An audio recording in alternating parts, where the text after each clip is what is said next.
Muy bien, pues ahora sí que tenemos tiempo para el diálogo, y lo que sí que pediría es que las intervenciones, que seguro que tenemos muchas cosas que queremos contar, queremos preguntar, pero que intentemos ser breves, intentemos pues que no pasen de un minuto, si es posible, por favor. Y bueno, adelante. Es el momento. Allá. A los ponentes. Tengo unas preguntas que quería conocer la opinión de los ponentes en cuanto a bueno, pues el contexto que ha estado hablando la última ponente de Negrín sobre las negociaciones con otros países para que se reconociera la República aún habiendo reconocido a Franco. Entonces, contextualizándonos en la etapa actual de continuismo post-Franco. Habla más alto, si puedes. Vale.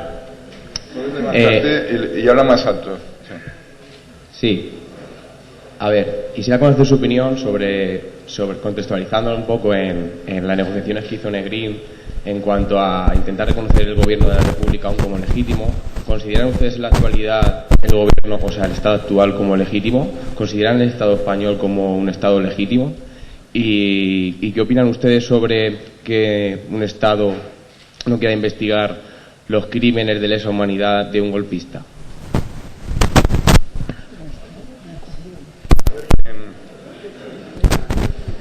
¿Quién toma esta pregunta?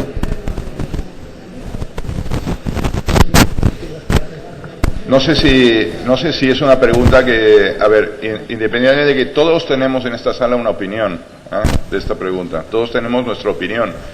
Unos tendrán una, otros otra, pero yo no sé si es relevante para esta. Pero en fin, si alguien quiere comentar algo. Yo lo único que le diría, si he entendido bien su pregunta, es que todos nosotros vamos a votar, por lo menos los que vivimos aquí, y votamos según nos parece lo que queremos votar, con lo cual, claro que reconocemos el Estado español, estamos viviendo aquí y lo que estamos haciendo a lo mejor es querer una democracia de otro tipo, pero respetamos la democracia, respetamos el Estado, respetamos la bandera, eso no quita que respetemos también la bandera republicana.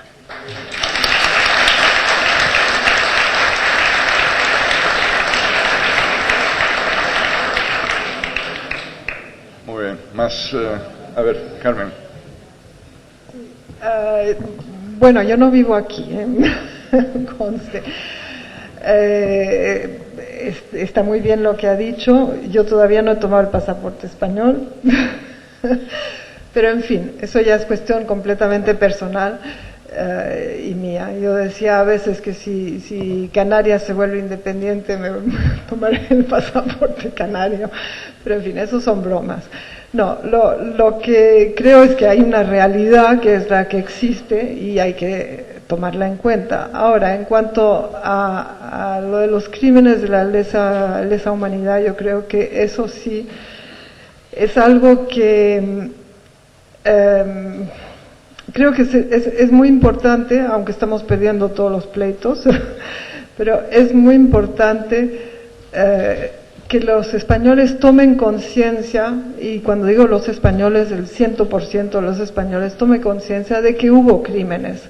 Y la mayor parte de los crímenes no se hicieron durante la guerra, se hicieron después de la guerra. Hubo una política de erradicación de los llamados rojos. Yo me considero rosa, no roja, pero bueno. Y eso creo que es muy importante, también como lo de el problema de los desaparecidos, que no hay realmente una ayuda abierta o una conciencia plena de ese problema. Es decir, hay gente que tiene 90 años y que sigue buscando a su familia, quiere enterrarlos decentemente, y yo creo que sea el partido que sea lo que haya pasado, todo el mundo tiene derecho a ser enterrado decentemente, y yo creo que tienen derecho también a saber dónde han muerto, cómo han muerto. Hay unas fichas en Salamanca de todos los que han sido represaliados, y además no es cierto, digo todos, no son todos, porque yo he ido, creo que van por 4 millones, en una población que debía ser 20 y tantos millones, 22 millones o algo así, y hay 4 millones de personas fichadas. En esas 4 millones no están, por ejemplo, 2 familiares míos. Quiere decir que la cifra real fue mucho más elevada. Y si uno piensa que uno era un padre, que había una esposa, que había hijos, pues uno hace que hay 5, 6, 10 afectados. Es enorme, es decir, eso no se puede ignorar y creo que hay que tomar conciencia de eso y yo lucho todavía por eso.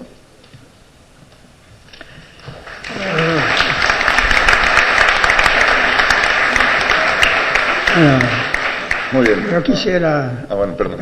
unas palabras nada más. Simplemente decir que, claro, el franquismo murió con Franco en la cama. No como otros países donde, como en Argentina o en Chile y tal. El dictador fue derrotado por un movimiento popular. Aquí no, aquí Franco murió en la cama y el cambio de régimen se hizo conservando, por ejemplo, el Poder Judicial que existe antes y muchas instituciones del antiguo régimen. Por lo tanto, no se ha hecho la limpieza que se hizo en otros países de dictadura, no se han hecho en España. Hay cantidad de criminales que han seguido viviendo, muchos se han muerto, claro, con los años, pero que han seguido viviendo tranquilamente.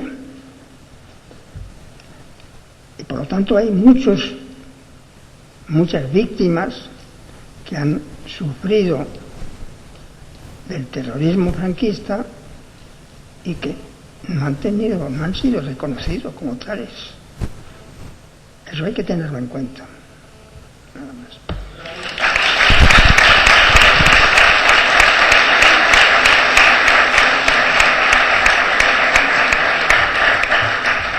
No, yo al hilo de lo que decía Teresa sobre las banderas, quisiera una reflexión. O sea, el problema de las banderas y de los himnos yo creo que es un problema de educación desde pequeño, y es un problema de emoción más que de razonamiento, creo yo. Y a mí desde pequeño siempre me ha emocionado la cuatribarrada, la tricolor, el himno de Riego y el Segadors. Nada más.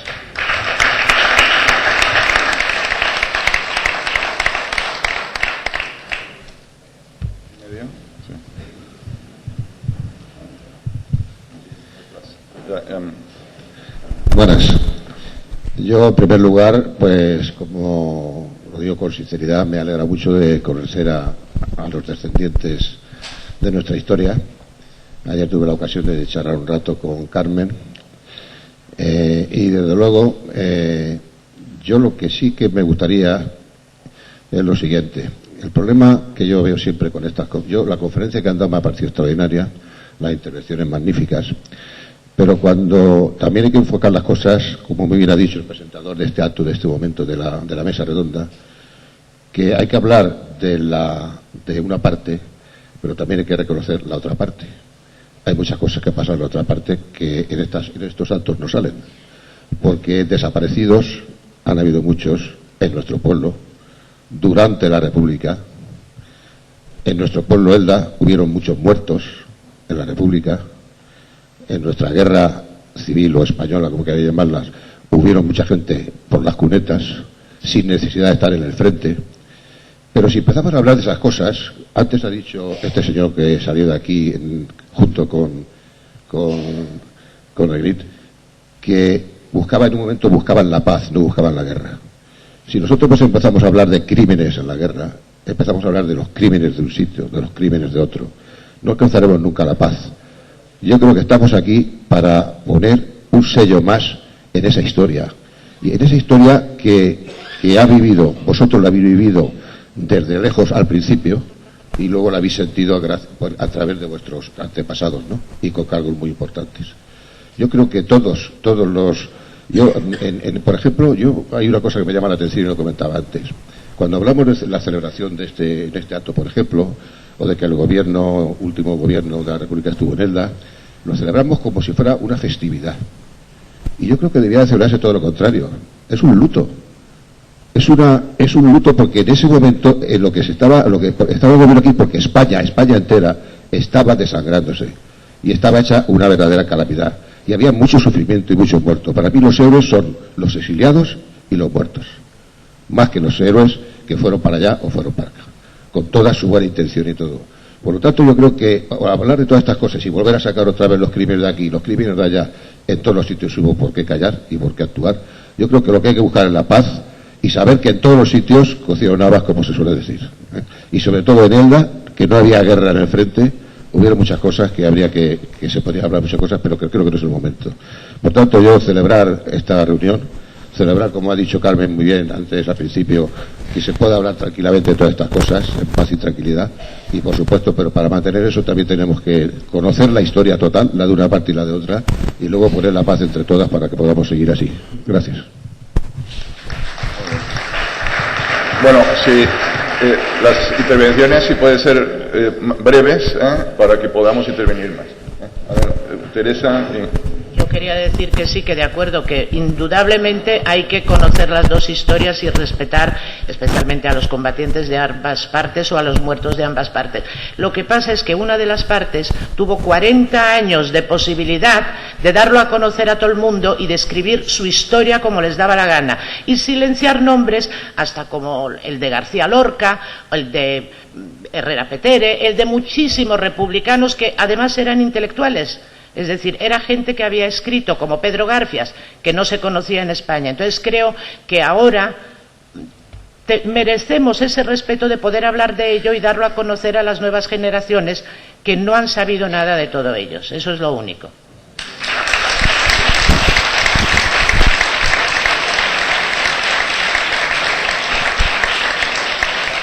Buenos días. Vamos a dar ahora un turno a 3 intervenciones. Si son breves, pueden ir seguidas. 1, 2 y 3. Sí. Buenos días. Un saludo a la mesa. Celebrar que podamos hablar, que tengamos libertad, que no haya gente en la cárcel por sus opiniones, que se respeten los derechos humanos, y creo que eso es muy importante y tenemos que celebrarlo. Celebrar también que están ustedes aquí y decir en primer lugar que yo soy un admirador de su abuelo Juan Negrín, el fisiólogo, el ministro y el presidente de la Segunda República, ¿no? Hay un detalle, un matiz que quizás se haya pasado en la exposición, y es que hay un momento, me parece, y yo lo he leído en algún lado, que el presidente Negrín intenta hacer una cesión de poderes en ese momento en que están a punto de marcharse, para que no haya un vacío de poder. Ese traspaso significaría evitar en lo posible esa guerra civil dentro de la guerra civil. Sabéis que hubo una batalla donde 10.000 personas murieron, la mayoría comunistas, en ese mes que quedaba hasta el final de la guerra. Y bueno, creo que es importante a lo mejor decirlo, como ese ímpetu final por evitar lo que ya era casi inevitable, ¿no? Y hay un detalle que quería preguntarlo, porque Juan Negrín también se destaca en pedir, en el momento de que acaba la Segunda Guerra Mundial, cuando el Plan Marshall, que España se incorporara al Plan Marshall, a pesar del franquismo. Y es algo que se conoce poco y, claro, se le criticó muchísimo porque era dejar el franquismo un reconocimiento económico, europeo, mundial, darle más fuerza, ¿no? En el fondo de todo estaba en que la gente de España estaba pasando hambre y que se trataba de evitarlo en lo posible, ¿no? Quiero referirme en segundo lugar a lo que Teresa Cordón ha dicho del almirante Buiza, de la fotografía del almirante Buiza, que por error sustituía a su padre. Es importante, vamos, porque no, yo he entendido eso, ¿eh? No, es que lo has entendido mal. Enseñaron una foto que no era, y era mi padre, pero el orador estaba hablando de Buiza, entonces dije que no era esa persona, era mi padre, que no era Buiza. Al hilo de eso, quería referirme que en la mayoría de los libros que se han escrito sobre la guerra civil, que son miles y miles, cientos de miles, en casi todos, porque últimamente ya las cosas se van perfilando más exactamente a nivel histórico, hablan de Elda, solamente de Elda, como el lugar donde acabó la guerra civil y donde estaba enclavada la posición Yuste.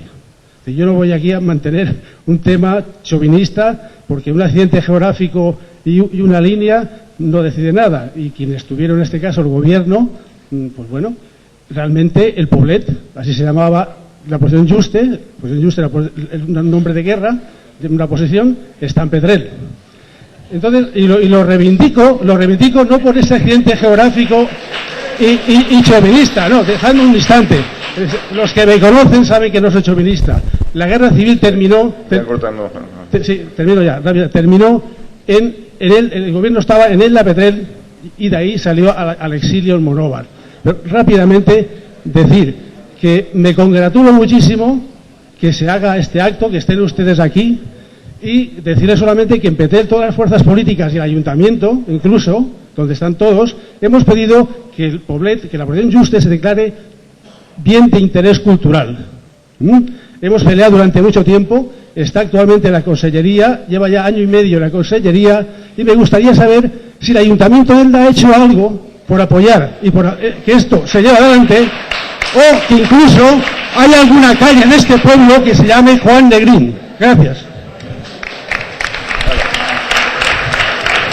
Camil, a ver, Camil tenías ahí atrás, antes, es que lo llevaba ya pedida la palabra desde hace, vamos a seguir turnos si podemos.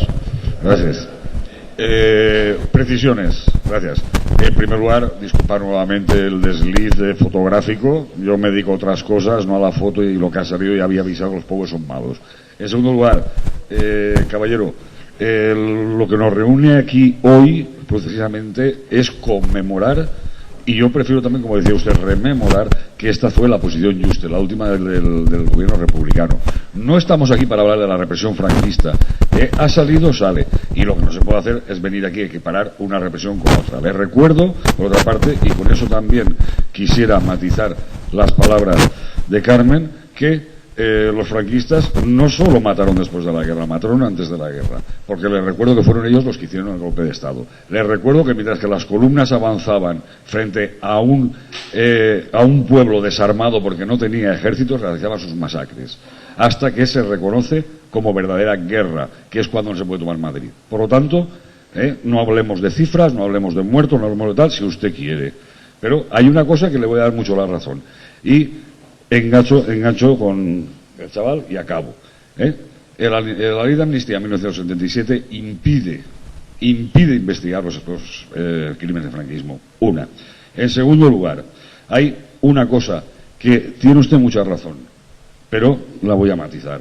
Lo que no tiene valor democrático, lo que tiene mucho todavía de poco democrático nuestro Estado en el que vivimos, es que hayan personas que sabemos que están en sitios determinados, sus cuerpos, allí, y no hagamos nada para cumplir la propia ley del Estado, que tiene regulado dónde y cómo tienen que estar los cuerpos sin vida de las personas, como son los habilitados para ello, no en una cuneta, no en una fosa común. Por lo tanto, la calidad democrática de este Estado respecto a sus ciudadanos deja mucho que desear.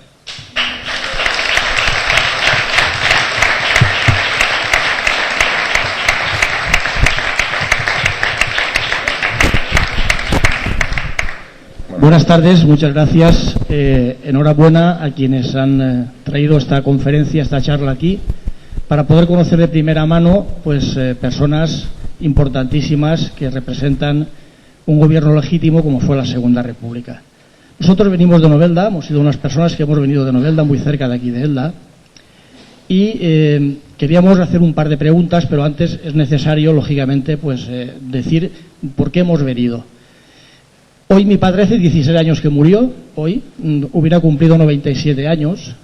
Mi padre sale de Novelda a la Escuela Popular de Guerra de Valencia, y de la Escuela Popular de Guerra de Valencia a la Academia Militar de Zaragoza, donde obtiene el grado de oficial y número 1 en su promoción. Durante mucho tiempo tuvo que arrastrar en el certificado de penales, cuando tenía que salir al extranjero, que había ayudado a la rebelión, y además ponía precisamente el certificado de penales que entonces extendía al Ministerio ayuda a la rebelión. Y yo siempre he oído a mi padre decir que la rebelión había sido justo lo contrario.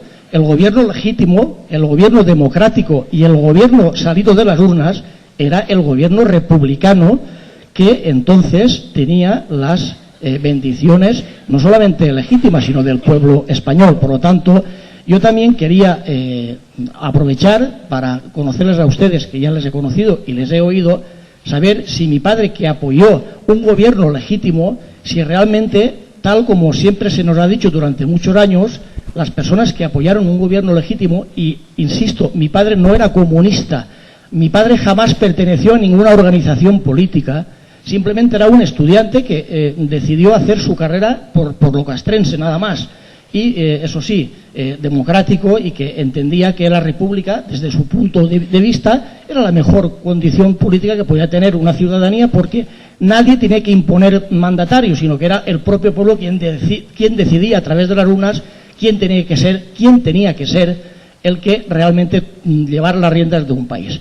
Quería conocer si mi padre apoyó a personas que tanto tiempo nos han dicho que llevaban rabo, que eran demonios, y me estoy dando cuenta que ustedes, que son los herederos, los familiares de aquel gobierno legítimo, pues son personas como todos los que estamos aquí, son personas normales, y yo ahora ya me quedo más tranquilo porque pensaba que mi padre se le fue la cabeza por una cuestión de juventud, y realmente no, era porque entendió que era lo que había y lo que había que hacer. Y dos preguntas muy rápidas. La primera, ¿realmente la Unión de Repúblicas Socialistas Soviéticas no solamente apoyó logísticamente, sino políticamente también a la República? Y dos, usted, señora Negrín, no tiene pasaporte español porque entiende que no se ha hecho justicia con su abuelo. Muchas gracias.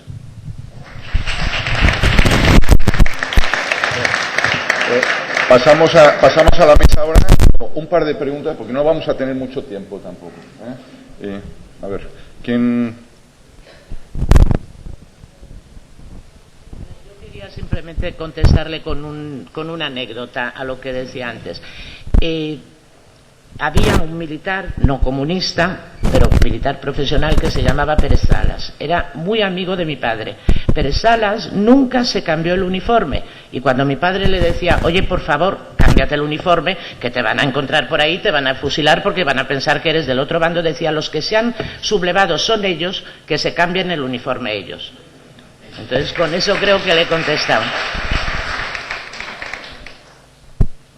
Sí, bueno, desde el punto de vista técnico, efectivamente hubo elecciones, hubo un gobierno totalmente legítimo, tardaron un tiempo en justificar, digamos, legalmente cómo pasar de un régimen a otro régimen, pero todo eso fue hecho en base a un trabajo jurídico totalmente sobre bases legales, digamos.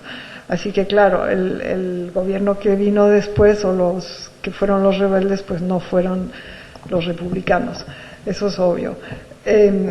Lo único es decir que efectivamente las palabras cuentan, ¿no?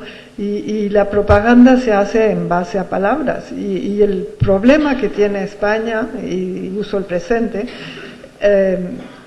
es no solo la dificultad que hay en reconocer el pasado, en conocer el pasado, no solo reconocer, sino conocer. Es decir, tomar archivos y en base a un documento llegar a una conclusión lógica, en fin, es muy difícil, porque justamente ha habido este lavado de cerebro, no hay otra palabra, durante tantos años. Y cómo explicar a alguien que toda su vida ha oído que unos son los rebeldes y que rojo era sinónimo de insulto, las mujeres que estaban en la cárcel porque eran mujeres involucradas políticamente no están inscritas como mujeres republicanas, militantes, etcétera, están inscritas como putas. Es decir, que hay todo un juego de palabras que poco a poco pues va creciendo en la mente, y claro, hay todo un problema de criterio, de ética, de verdad, de todo eso que la gente ya pierde un poco sus puntos de referencia después de un tiempo, ¿no? Y esto es lo que ha pasado. Entonces, claro, el proceso de volver a recuperar unos criterios más objetivos, pues es un proceso largo y es un proceso complejo y difícil y claro, el sistema educativo tiene mucho que ver en eso, ¿no?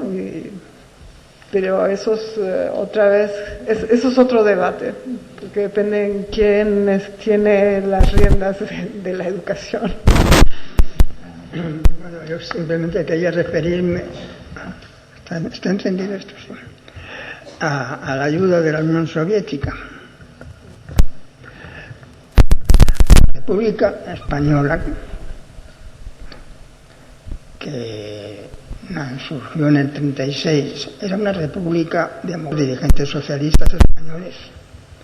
Y por lo tanto, lo lógico, lo normal, hubiera sido que ante la sublevación franquista, la República Española hubiera tenido el apoyo y la ayuda de las demás repúblicas europeas semejantes. Y eso no se produjo. ¿Y por qué no se produjo? En el fondo, por el temor a los comunistas y a la Unión Soviética. Porque en realidad los dirigentes socialistas, tanto en España como en Francia, como en otros países europeos, eran profundamente antisoviéticos y anticomunistas. Entonces interpretaron la reacción popular que hubo contra el movimiento, contra el golpe franquista, lo interpretaron como un movimiento muy de izquierdas, y efectivamente lo iba, ¿no? ¿Por qué? Porque quienes le echaron a la calle a defender la República no eran los comunistas, que eran 4, en realidad eran muy pocos, pero eran los sindicalistas, los de la UGT, que eran en el fondo y sobre todo la juventud socialista y la juventud sindicalista, eran fuerzas muy de izquierda. Y eso evidentemente provocó una reacción contraria por parte de los países que debían haber ayudado a la República. Yo,